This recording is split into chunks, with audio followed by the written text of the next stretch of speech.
Hey guys, मेरे YouTube channel it's all about being passionate पे आपका स्वागत है। आज के इस वीडियो में मैं आपको ये बताने वाली हूँ कि आपको अपने डिलीवरी के टाइम पे हॉस्पिटल के लिए क्या क्या सामान रखना है, यानी आपके हॉस्पिटल बैग में आपके खुद के लिए और आपके होने वाले बेबी के लिए क्या क्या सामान अरेंज करना है। गाइस, मैंने ये वीडियो बनाने के लिए बहुत सारे हॉस्पिटल्स की चेकलिस्ट जो होती है वो चेक की है, वो गो थ्रू की है, और बहुत सारे बड़ों ने जो जो बोला है वो सब कुछ। तो आपको ज़्यादा रिसर्च वर्क करने की ज़रूरत नहीं पड़ेगी। आप मेरी वीडियो पे पूरा रिलाई कर सकते हैं और एक पेपर और पेन लेके आप नोट डाउन कर लें मैं जो जो भी चीज़ें आपको बता रही हूँ। तो सबसे पहले मैं आपको बताती हूँ कि न्यू मॉम्स को क्या क्या चीज़ें लगने वाली हैं।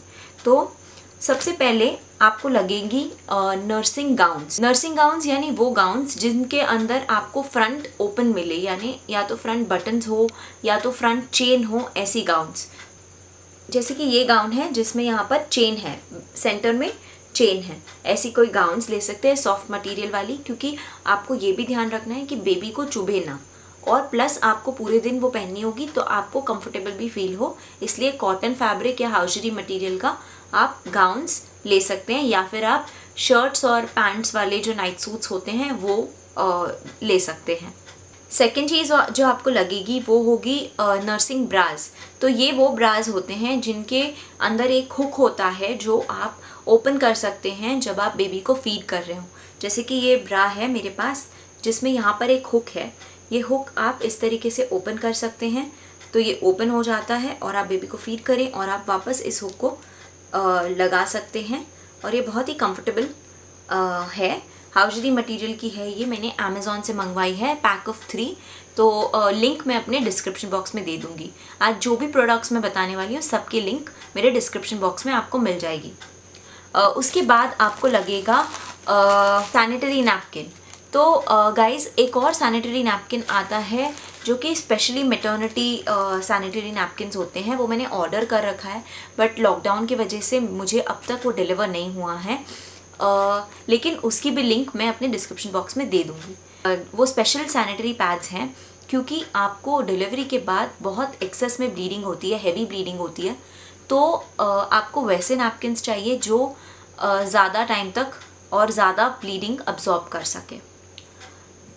उसके बाद आपको रिक्वायर्ड होगा एक स्टोल, ये अपने आप को कवर रखने के लिए, क्योंकि ऐसे कहते हैं कि डिलीवरी के बाद में आपको अपने आप को ज़्यादा से ज़्यादा कवर्ड रखना चाहिए, थोड़ा वार्म रखना चाहिए, ठंडी नहीं लगनी चाहिए, आपको कान बंद रखने चाहिए, हवा नहीं लगनी चाहिए।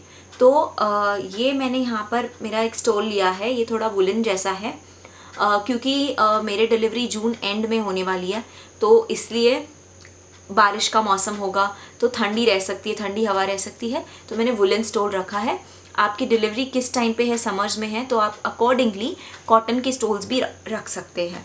ये सब चीज़ों के अलावा आपको अपने पर्सनल हाइजीन का सामान, जैसे कि आपकी टूथब्रश, टूथपेस्ट, मैंने ऐसा एक पाउच बना लिया है, इसमें मैंने ये सब चीज़ें रखी है। मैं आपको बता दूँ, एक ब्रश है मेरा, टूथपेस्ट, छोटे से ट्यूब्स रखे हैं मैंने, उसके बाद में वजाइनल वॉश रखा है मैंने, ये बॉडी बटर, मतलब एक क्रीम, कोई भी आप बॉडी लोशन रख सकते हैं, ये बॉडी वॉश, मेरा लिप बाम और कोम और कुछ रबर बैंड्स। तो इस तरीके से मैंने एक पाउच बना लिया है ताकि जो मेरी रेगुलर रिक्वायरमेंट वाली चीज़ें हैं, जो आपको भी अपनी पर्सनल हाइजीन की चीज़ें लगेंगी, जो आप ये बेसिक वो चीज़ें हैं जो आप कहीं भी 2 दिन के लिए अगर जाते हैं तो जो पाउच आप कैरी करते हैं अपना, वही है ये वाली चीज़ें। तो क्योंकि वहाँ हॉस्पिटल में आपको डेफिनेटली ये सारी चीज़ें लगेगी पोस्ट डिलीवरी। अगर आपका नॉर्मल डिलीवरी होता है तो आपको 2 दिन का स्टे रहेगा, अगर सी सेक्शन होता है तो 3 दिन का या 4 दिन का स्टे रह सकता है, तो आपको ये सारी चीज़ों की ज़रूरत पड़ सकती है। तो एंड मोमेंट पे आप यहाँ वहाँ भाग के ये चीज़ें अरेंज नहीं कर पाएंगे, तो आप ऐसा एक छोटा पाउच बना लीजिए अपने पर्सनल हाइजीन की चीज़ों का भी, टॉयलेटरीज़ का। और लास्ट में एक और चीज़ जो आपको काम आएगी वो है रिटर्निंग होम ड्रेस, क्योंकि आप बेबी को लेके पहली बार घर आएंगे तो आप एक अच्छी सी ड्रेस रख लें अपने साथ में। प्रेफरेबली ये ड्रेस फ्रंट ओपनिंग वाली या तो फ्रंट चेन या फ्रंट बटन्स वाली हो तो ज़्यादा अच्छा, क्योंकि कभी भी आपको बेबी को फीड करने की ज़रूरत पड़ सकती है। अब बात करते हैं न्यूबॉर्न बेबी के रिक्वायरमेंट्स पे। तो बेसिकली ये जो लिस्ट है इसमें ज़्यादा से ज़्यादा चीज़ें तो न्यूबॉर्न बेबी के लिए ही है। आप एक छोटा एयर बैग ले सकते हैं, उसमें अप्रॉक्सीमेटली सारा सामान आपका आ जाएगा। सबसे पहले आपको लगेंगे कॉटन नैपीज़। तो ये कुछ कॉटन नैपीज़ है, मैं आपको दिखा रही हूँ। इस टाइप की ये यू शेप की होती है ऐसे, और इसमें यहाँ पर ऐसे नीचे हुक है। तो इसको पहनाने का तरीका कुछ इस तरीके से, ये ऐसे और ऐसे बन जाती है। इस टाइप की कॉटन नैपीज़ आपको अमेज़ॉन पे मिल जाएगी। मैंने इनकी लिंक नीचे डिस्क्रिप्शन बॉक्स में दे दी है। बहुत ही कंफर्टेबल होती है ये नैपीज़, चाहे बेबी बॉय हो या बेबी गर्ल हो। कॉटन नैपीज़ के अलावा आपको लगेंगे डाइपर्स। डाइपर का मैंने यहाँ पर हिमालय का बेबी पैंट्स का पूरा पैकेट ले लिया है न्यूबॉर्न बेबी का।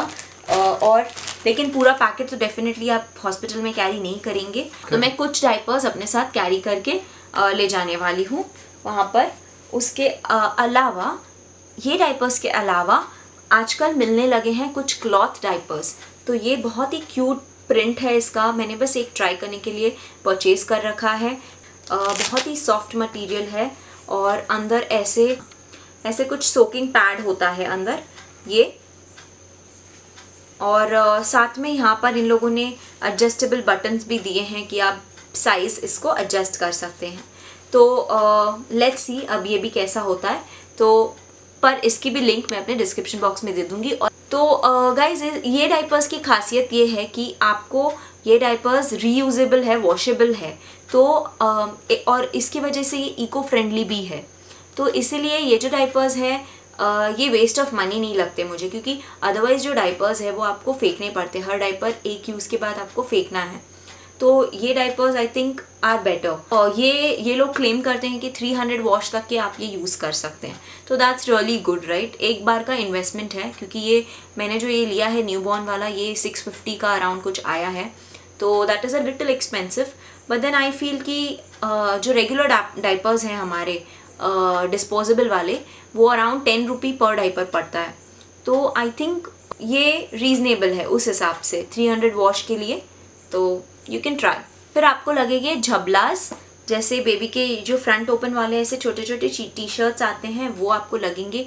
मैंने कुछ 8-10 पेयर्स अपने साथ रख लिए हैं, क्योंकि जब न्यूबॉर्न बेबी होता है तो उसको उल्टी होती है, वो जल्दी जल्दी कपड़े गंदे हो जाते हैं। तो चेंज वेंज कराने के लिए आपको थोड़े से ज़्यादा पेयर अपने साथ रख लेने चाहिए। उसके साथ में आपको ये देखिए, ये गाइस मैंने इतना क्यूट सा है ये झबला है, और इसके साथ में ऐसी क्यूट सी कैप है, इसी से मैचिंग मिटन्स और सॉक्स हैं। तो इस टाइप के कुछ सेट्स मिलते हैं, वो भी मैंने नीचे लिंक कर दिया है।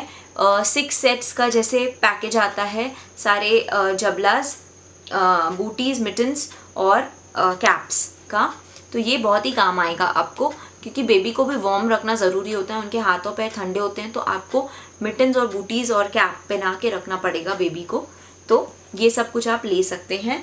उसके साथ में आपको लगेगा स्वॉडलिंग क्लॉथ। तो ये जो क्लॉथ है गाइज़, मैंने स्वॉडलिंग क्लॉथ ऑर्डर नहीं किया, क्योंकि मैं खुद पेंट करना चाहती थी। बोलते हैं स्वॉडलिंग क्लॉथ यानी बेबी को जो टाई करने के लिए क्लॉथ लगता है वो बहुत ही सॉफ्ट मटेरियल का होना चाहिए, मसलिन या सॉफ्ट कॉटन। तो मैंने ये ओल्ड लुंगीज से बनाया है। इसके लिए आपको लगेगा, अगर आप खुद बनाना चाहते हैं तो आपको लगेगा 1.5 से 2 मीटर का कपड़ा। या तो आप साड़ी ले सकते हैं सॉफ्ट कॉटन, या तो लुंगीज ले सकते हैं। और मैंने इसको खुद यहाँ पे पेंट किया है, क्लाउड्स बनाए हैं ब्लू पूरे इसके अंदर, शेडेड क्लाउड्स। तो अगर आप ऐसे कुछ क्रिएटिव करना चाहते हैं तो आप ऐसे कर सकते हैं, नहीं तो आप ऑर्डर कर सकते हैं ऑनलाइन। तो इसकी भी लिंक मैंने दे दी है। उसके बाद आपको लगेंगी कुछ dry sheets. Dry sheets friends बहुत ही मैजिकल चीज़ है, इसके बारे में मैंने काफ़ी रिसर्च की। तो ये ऐसी है कि यहाँ पे इसका एकदम सॉफ्ट फैब्रिक है जो बेबी को कंफर्टेबल लगेगा, बिल्कुल भी एलर्जिक नहीं है ये, और बोलते हैं ब्रीदेबल फैब्रिक है ये बहुत ही। तो ये साइड ऐसा है इसका, और इसका जो बैक साइड है वो ये प्लास्टिक जैसा है। तो ये क्या करता है, ये जब गीला हो जाता है तो ये पानी आर पार नहीं जाता, यानी ये आपके बेड को बेड प्रोटेक्टिंग शीट जैसे इसे कहा जाता है, बेड प्रोटेक्टिंग शीट्स भी इसे कहते हैं। तो ये जो है ये आप बेबी के नीचे आराम से रख सकते हैं और फिर आप बेबी को इसके ऊपर छोड़ सकते हैं। हाँ, तो अगर इस पर बेबी सुसु भी कर दे तो वो आपके बेड को गीला नहीं करेगा और प्लस और वो बहुत ही क्विकली ड्राई हो जाएगी, तो गीला गीला नहीं महसूस होगा। इसके अलावा आपको लगेगा एक पेयर ऑफ टॉवल, क्योंकि वैसे तो बेबीज़ को नहलाया नहीं जाता, लेकिन डेफिनेटली स्पॉन्ज बाथ वगैरह करेंगे तो आपको टॉवल रिक्वायर्ड होगा। साथ में आपको कुछ नैपकिन्स रखने पड़ेंगे, क्योंकि बेबी उल्टी वगैरह करते हैं और थूक वगैरह आता है तो उनको क्लीन करने के लिए आपको नैपकिन की ज़रूरत पड़ेगी, या फिर फीड करने के बाद में जब बेबी का मुंह पूरा गंदा हो जाता है तो आपको नैपकिन से उसे पोंछने के लिए छोटे छोटे नैपकिन्स की ज़रूरत पड़ेगी, छोटे और सॉफ्ट नैपकिन्स की। फिर आपको लगेंगे वेट वाइप्स, तो क्योंकि जब आप डायपर चेंज करेंगे या नैपीज चेंज करेंगे तो इन बिटवीन आपको बेबी को वाइप करने के लिए वेट वाइप्स का बहुत काम आएगा। उसके बाद आपको लगेंगे बेबी की टॉयलेटरीज, यानी बेबी की सोप, बेबी की क्लेंजिंग बार। यहाँ मैंने वापस से एक पाउच ऐसे बेबी का बना लिया है, इसके अंदर मैंने बेबी के टॉयलेटरीज रख दिए हैं। यहाँ पे मैंने एक रैश क्रीम रखी है, क्योंकि बेबीज़ को बहुत जल्दी रैशेज़ हो जाते हैं, डायपर रैश जैसे कि आपने सुना ही होगा, तो बेबीज़ की स्किन बहुत सेंसिटिव होती है, तो रैश क्रीम रखना बहुत इम्पॉर्टेंट है। ये मैंने सेबामेड के सारे प्रोडक्ट्स रखे हैं। सुना है बहुत कुछ इन प्रोडक्ट्स के बारे में, काफ़ी अच्छे हैं। लिंक मैं अपने डिस्क्रिप्शन बॉक्स में दे दूँगी, आप चेक कर सकते हैं, इनके रिव्यूज़ भी आप पढ़ सकते हैं। ये रैश क्रीम है।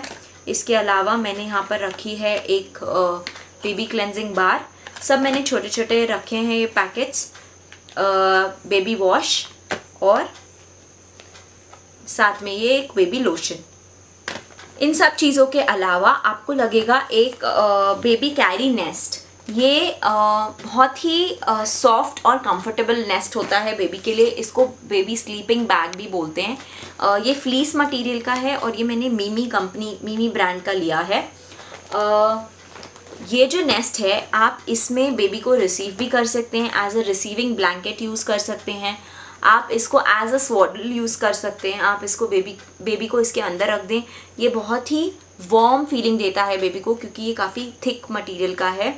और अगर आप चाहें तो इसे बाहर ले जाने के लिए जब डॉक्टर को विज़िट करते हैं बाद में, तभी आप इसमें बेबी को आराम से कहीं पे भी कैरी करके लेके जा सकते हैं। तो ये बेबी कैरिंग नेस्ट है। फर्स्ट टाइम घर आते हैं और जब आप फर्स्ट टाइम बेबी को घर पे लेके आएंगे तब भी आपको ये नेस्ट बहुत काम आएगा। तो ये वाला नेस्ट थोड़ा थिकर मटेरियल का है, फ्लीस, तो ठंडियों में आप ऐसा कुछ रख सकते हैं। ये वाला जो है ये कॉटन मटेरियल में है, ये बहुत ही सॉफ्ट है और काफ़ी थिक है ये, तो अंदर से ये बेबी को वार्म फीलिंग देता है, बहुत ही कंफर्टेबल लगता है बेबी को। तो समर्स वगैरह में आप ऐसा कुछ ले सकते हैं।